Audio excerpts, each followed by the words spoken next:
जय हिंद दोस्तों, स्वागत है आपका हमारे यूट्यूब चैनल सागर रोगे टेक में। तो दोस्तों, आज के इस वीडियो में आईएफएससी टेक्निकल अटेंडेंट के एग्जाम के लिए जो इंपॉर्टेंट क्वेश्चन साबित होने वाले इलेक्ट्रिशियन और साथ ही फिटर के, तो उसके वन लाइनर हम इस वीडियो में डिस्कस करने वाले हैं। मैं ऑप्शन इसलिए नहीं डाल रहा हूँ, कहा कई से बहुत से कैंडिडेट मुझे बोल रहे थे सर थोड़ा हम कन्फ्यूज़ हो जा रहे हैं, ठीक है, तो इसलिए मैं यहाँ पे वन लाइनर आपके लिए लेके आया हूँ। तो चलिए बिना देर गए स्टार्ट करते हैं। चैनल पर नहीं तो सब्सक्राइब करके बेल आइकन ऑन कर दीजिएगा।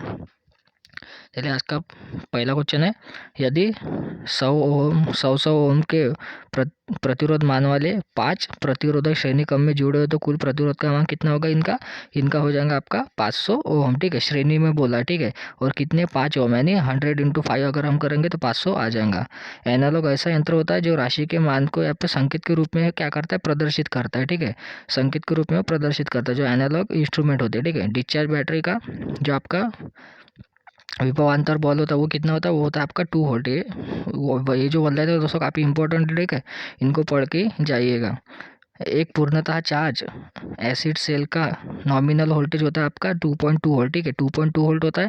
अगर वो डिस्चार्ज हो गया तो अगर पूरा डिस्चार्ज हो गया तो उसका लगभग 1.2 से 1.5 के बीच में आ जाएगा, ठीक है, अगर वो पूरा डिस्चार्ज हो गया तो। अगला क्वेश्चन देखेंगे अभी। अर्धा आवेशित बैटरी का विभवांतर बल 2 से 1.15 वोल्ट होता है, ठीक है। एक कार्बन जिंक सेल का नॉर्मल आउटपुट वोल्टेज कितना तो होता है 1.5 वोल्ट। बैटरी से 102 क्वेश्चन आपको जो बन जाएंगे। पूर्ण आवेशित बैटरी का आपको घनत्व दिया गया है, ठीक है, जो आपका स्पेसिफिक यहाँ पे डेंसिटी होती है, ठीक है, वो दिया गया है। तो 1.25 से लेकर 1.28 के बीच यहाँ पे होती है। डिस्चार्ज बैटरी का जो घनत्व होता है वो होता है आपका 1.18 के बीच में। नाइक्रोम नामक कंडक्टर का प्रयोग हीटिंग एलिमेंट के रूप में हम करते हैं, ठीक है। जो नाइक्रोम होता है, ये कैपी कवर में आपको बताया, जो आपकी इलेक्ट्रिक प्रेस होती है, ठीक है, प्रेस में ये होता है। और साथ ही उसके नीचे क्या होता है, उसके नीचे होता है यहाँ पे माइका, और माइका के नीचे होता है एस्बेस्टॉस, ठीक है, जो एस्बेस्टॉस होता है वो होता है, ठीक है। चलिए अगला क्वेश्चन देखते हैं। मैट्रिक अश्व शक्ति का मान कितना होता है, देखिए मैट्रिक में बोला तो 735.5 वाट्स होगा, ठीक है, मैं आपको पिछले वीडियो में भी ये बताया था, ठीक है। अगर ऐसा मैट्रिक अगर नहीं दिया हो तो 1 HP जो है 1 HP इजिकल्स तो आपका होगा 746 वाट, ठीक है। तो 746 इसका राइट हो जाएगा। तो अगर मैट्रिक में पूछे तो आपका हो जाएगा 735.5। फेज वोल्टेज का अर्थ होता है एक फेज तथा न्यूट्रल के मध्य विद्यमान वोल्टेज, ठीक है। फेज वोल्टेज हम किसके मध्य बोलते हैं, देखिए एक फेज हो गया और एक न्यूट्रल वाला, ठीक है, इनके मध्य जो हम वोल्टेज मेजर करते हैं तो वही होता है हमारा फेज वोल्टेज। ट्राई स्क्वायर समकोण मापने वाला औजार है, ठीक है, जो आपका ट्राई स्क्वायर होता है तो क्या होता है 90 डिग्री में जो है हम मापते हैं उससे। पानी के हीटर के बॉडी और कनेक्टिंग केबल के बीच 0.5 मेगा ओहम से कम का रजिस्टेंस नहीं होना चाहिए, ठीक है। जो पानी की हीटर और जो बॉडी होती है, पानी की हीटर बॉडी और उसका जो कनेक्टिंग केबल है, उनके बीच क्या बोला है कि 0.5 मेगा ओहम से कम का रजिस्टेंस यहाँ पे नहीं होना चाहिए, यानी 0.5 मेगा ओहम से ज़्यादा उसका रजिस्टेंस होता है। प्रकाश की तीव्रता का मात्रक क्या होता है, ल्यूमेन होता है, ठीक है। जो आपकी प्रकाश की तीव्रता होता है उसका मात्रक यहाँ पे क्या होता है, ल्यूमेन होता है। एक 24 ओम और एक 8 ओम रजिस्टर को पैरेलल में जोड़ा जाता है, संयुक्त रजिस्टेंस 6 ओम होता है, ठीक है। तो देखिए कैसा होता है, देखिए 1/24 प्लस करेंगे हम 1/8, तो देखिए हम कॉमन निकाल लेंगे यहाँ पे 24, तो ये कितने बार आ जाएंगे, ये जाएंगे 1 बार और ये जाएंगे आपका 3 बार, तो कितना हो गया आपका 4, ठीक है। तो 24 जब 4 करें तो ये कितना आ जाएगा आपका 6 आ जाएगा, 6 ओम। बैटरी में लिक्विड जो कि पानी और सल्फ्यूरिक एसिड का मिश्रण होता है, ठीक है, इसे हम क्या बोलते हैं यहाँ पे, इलेक्ट्रोलाइट बोलते हैं। जो आपका पानी और सल्फ्यूरिक एसिड का मिश्रण होता है बैटरी में, उसे हम बोलते हैं यहाँ पे इलेक्ट्रोलाइट। एक इलेक्ट्रिकल सर्किट में शॉर्ट सर्किट के कारण करंट का बहाव अधिक होने से क्या होता है, फ्यूज उड़ जाता है, ठीक है। फ्यूज किससे उड़ता है, अगर मान लो जब ओवर करंट होता है, ठीक है, ओवर करंट होता है तो उससे क्या होता है यहाँ पे फ्यूज उड़ जाता है। लेड एसिड बैटरी के नेगेटिव प्लेट में जो आपका लेड होता है, ठीक है, तो देखिए लेड एसिड बैटरी के पॉजिटिव प्लेट में क्या PbO2 होता है, ठीक है। बोला कभी बोल दिया जाए कि आपको नेगेटिव प्लेट में और आपका जो पॉजिटिव प्लेट में क्या होता है, देखिए जो नेगेटिव प्लेट में क्या होता है Pb होता है, और जो आपका lead acid battery positive plate में क्या होता है PbO2 होता है। एम्पियर मीटर को सर्किट में क्या है सीरीज में जोड़ा जाता है। अगर वोल्ट मीटर पूछे तो उसको पैरेलल में। फिर उसका प्रारंभिक कार्य अत्यधिक करंट को रोकना, ठीक है। जब भी ओवर करंट होता है तो फ्यूज क्या होता है यहाँ पे उड़ जाता है। यदि परिपथ की श्रेणी परिपथ में उच्च मान प्रतिरोध जोड़ दिया जाए तो परिपथ की विद्युत धारा का मान घट जाएगा, ठीक है। देखिए श्रेणी में क्या होता है, अगर हाई हम रजिस्टर हम जोड़ दें तो क्या होता है, उसमें तो पहले तो करंट सेम रहता है, लेकिन अगर हाई रजिस्टर हम जोड़ दें तो उसमें जो करंट का मान है वो क्या होंगे यहाँ पे कम हो जाएगा। यदि एक समांतर परिपथ में एक प्रतिरोध और जोड़ दे तो परिपथ की विद्युत धारा का मान क्या होगा, यहाँ पे बढ़ जाएगा। ठीक है, जो आपका समांतर परिपथ है उसमें अगर प्रतिरोध हम जोड़ दे तो क्या होता है, परिपथ में विद्युत धारा का मान क्या होगा, यहाँ पे बढ़ जाएगा। फ्रीक्वेंसी को देखिए वोल्ट में नहीं मापा जाता है। ठीक है, तो फ्रीक्वेंसी को मापा जाता है यहाँ पे देखिए आपका जो हर्ट्स होता है। ठीक है, हर्ट्स में हम मापते फ्रीक्वेंसी को। ठीक है, तो देखिए ये जो ऊपर का क्वेश्चन है, परिपथ समांतर परिपथ में एक प्रतिरोध और जोड़ दिया जाता है, परिपथ में जो विद्युत धारा का मान क्या होता है, यहाँ पे वो बढ़ेगा नहीं। ठीक है, यहाँ पे बढ़ता नहीं है, वो क्या होगा, डिवाइड हो जाएगा, फिर क्या होता है, घट जाएगा। ठीक है, घट जाएगा, ये आप याद रखिए। अगला क्वेश्चन देखते हैं। 3 फेज एवं सिंगल फेज में प्रयोग किए जाने वाले वैट मीटर एक जैसे होते हैं। ठीक है, वैट मीटर्स क्या होते हैं, यहाँ पे एक जैसे होते हैं। इलेक्ट्रिकल उपकरण में लगे आग को बुझाने के लिए हेलन टाइप एक्सटिंग्विशर का हम प्रयोग करते हैं। ठीक है, तो आपका हेलन टाइप एक्सटिंग्विशर उसका हम क्या करते हैं, यहाँ पे प्रयोग करते हैं। भारत में सिंगल फेज घरेलू एसी पावर सप्लाई वोल्टेज कितनी होती है, तो होते हैं आपके 230। ट्रांजिस्टर के सिरों को इमीटर, बेस और कलेक्टर के नाम से यहाँ पे जाने जाते हैं। ये भी काफ़ी बार पूछ लिए जाते हैं इलेक्ट्रॉनिक्स से। एक बैटरी की क्षमता को प्लेटों की संख्या और प्लेटों के साइज द्वारा निर्धारित किया जाता है। देखिए, तो बैटरी की क्षमता होती है किस पर निर्भर करती है, तो करते हैं आपकी जो प्लेटों की संख्या होती है और साथ ही जो प्लेटों की साइज होती है। ठीक है, एक मेंटेनेंस फ्री बैटरी में लीड कैल्शियम प्लेट ग्रिड होती है। ठीक है, जो आपकी मेंटेनेंस फ्री बैटरी होती है उसमें किसकी ग्रिड होती है, तो होती है आपकी लीड कैल्शियम प्लेट की। वायर गेज स्टील की बनी वृत्ताकार प्लेट होती है। ठीक है, वायर गेज क्या होते हैं, एक स्टील की बनी वृत्ताकार प्लेट होती है। इस पर भिन्न भिन्न नाप खांचे बने होते हैं और इसका उपयोग तारों के व्यास को मापने के लिए किया जाता है। ठीक है, वायर गेज आपने देखा होगा जिस पर SW ऐसा लिखा होता है, यानी स्टैंडर्ड वायर गेज होता है वो। ठीक है, ट्रांसफार्मर क्या होता है, डीसी पर कार्य नहीं करता। ट्रांसफार्मर जो सिर्फ उसके इनपुट में क्या हम AC ही देते हैं। ठीक है, डीसी यहाँ पे नहीं देते। ठीक है, तो ऑप्शन देते कि सिर्फ ये किस पर कार्य करता है, तो सिर्फ AC पर, DC पर कार्य नहीं करता है। विद्युत धारा का मान एम्पियर में हम क्या करते हैं, व्यक्त करते हैं। ठीक है, एम्पियर में हम क्या करते हैं, इसको व्यक्त करते हैं विद्युत धारा का मान। अब बात करेंगे फीडर के कुछ इंपॉर्टेंट क्वेश्चन की। तो देखिए, जो लेद ब्लेड क्या होता है, ढलवा लोहा से यहाँ पे बना होता है। लेद ब्लेड कास्ट आयरन का बना होता है। ठीक है, जो ढलवा लोहा से भी बनाता है, फिर कास्ट आयरन से भी बनाते हो। ठीक है, तेल की विस्कोसिटी गर्म करने पर क्या होती है, घट जाती है। गैल्वेनाइज आयरन के साथ लेड कोटिंग होता है। ठीक है, जो गैल्वेनाइज आयरन उसमें क्या है, लेड कोटिंग होता है। फिर में रिवेटिंग का अर्थ स्थायी फास्टनिंग संक्रिया है। ठीक है, जो रिवेटिंग का अर्थ क्या होता है, स्थायी फास्टनिंग संक्रिया। वर्नियर कैलिपर द्वारा मापी गई नाप की एक्यूरेसी माइक्रोमीटर से नापी गई तुलना में कम होती है। ठीक है, जो माइक्रोमीटर से हम जब मापते हैं तो उसकी एक्यूरेसी क्या होती है, as compare to vernier caliper से ज़्यादा होती है। वर्नियर कैलिपर की एक्यूरेसी माइक्रोमीटर से यहाँ पे कम होती है।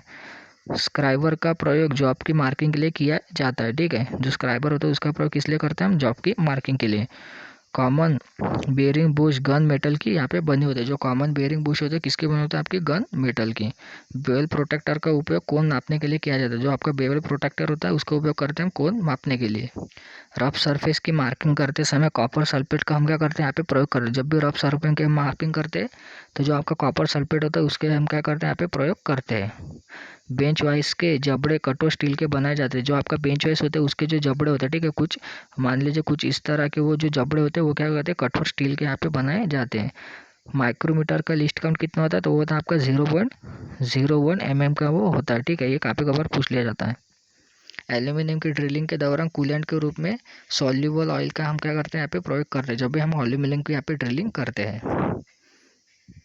धातु को बिना पिघलाए जोड़ने की विधि को क्या कहते हैं, हम उसे कहते हैं सोल्डरिंग। हम इसमें धातु को पिघलाते नहीं, सीधा क्या करते हैं, आप जोड़ देते हैं, तो उसे बोलते हैं हम सोल्डरिंग। मेटल को मुलायम बनाने के लिए क्या करते हैं हम करते हैं उसको एनीलिंग। ठीक है, एनीलिंग करते हैं जब मेटल को हमको क्या मुलायम बनाना हो। सभी मशीन टूल्स की जननी किसको कहते हैं, तो हम इस जननी कहते हैं लेथ मशीन को। ठीक है, सभी टूल मशीन की जननी कौन होते हैं, वो होती है आपकी लेथ मशीन।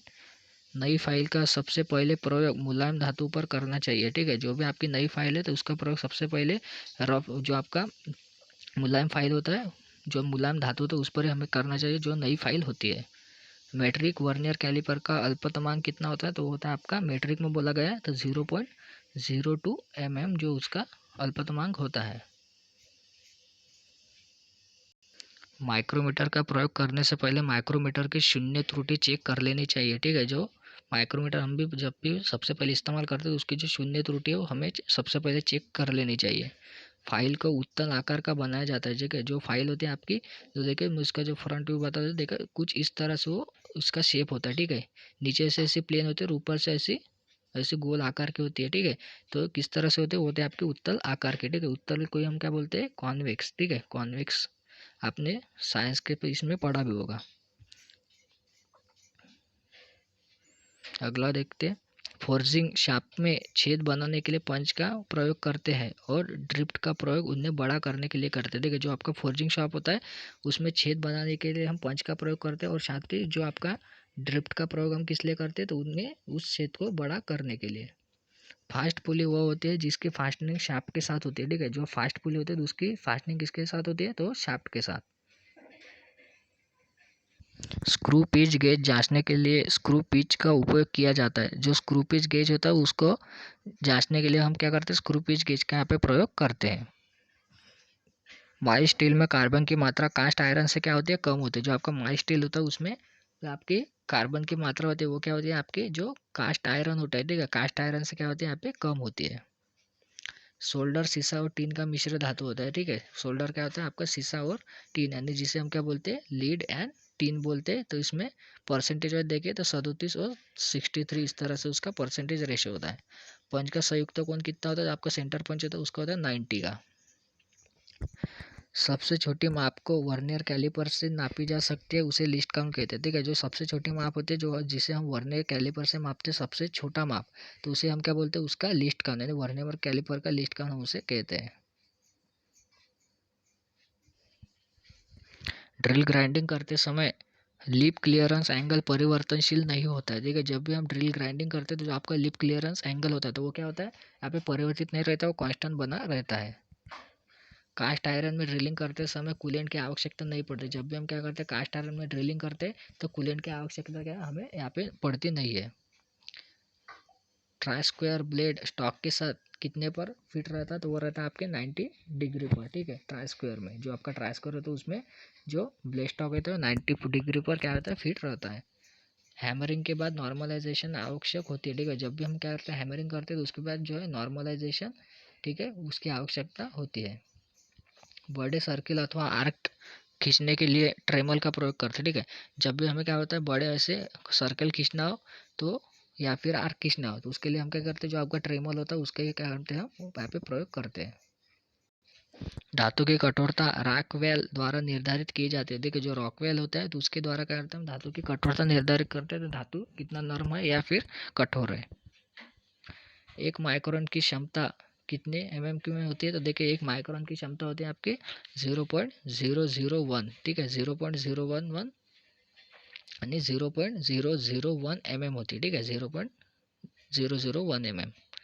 हेक्सा ब्लेड पर टीथ सेटिंग कटिंग करते समय घर्षण कम करने के लिए होता है। ठीक है, जो हेक्सा ब्लेड होती है तो उस पर जो टीथ सेटिंग होती है, तो जो हम कटिंग करते हैं तो उसके समय घर्षण कम हो इसलिए क्या होती है, उसमें टीथ सेटिंग दी हुई होती है। फाइल की लंबाई पॉइंट से व्हील तक मापी जाती है। ठीक है, जो आपकी फाइल होती है तो उसकी लंबाई कहाँ से कहाँ तक मापते हैं, ये भी काफ़ी बार पूछा जाता है। तो जो आपका पॉइंट से व्हील के बीच में, ठीक है, उसकी लंबाई हम मापते हैं, जो फाइल होती है। सेकंड कट फाइल ग्रेड के अनुसार होती है। ठीक है, जो आपकी सेकंड कट फाइल होती है वो किसके अनुसार होती है, होती है आपकी ग्रेड के अनुसार। ठीक है, तो देखिए यहाँ पे हमने कुछ इलेक्ट्रिशियन के और साथ ही इंपॉर्टेंट बनने वाले फिटर के भी क्वेश्चन यहाँ पे इस वीडियो में डिस्कस किए। तो क्वेश्चन अच्छे लग रहे हैं तो कमेंट में भी लिखते चलिए। साथ ही वीडियो कैसा लगा, अच्छा लगा तो लाइक करना और चैनल पर नहीं तो सब्सक्राइब करके बेल आइकन ऑन कर देना। ठीक है, तो मिलते हैं दोस्तों इसी तरह के अगले वीडियो में। जय हिंद।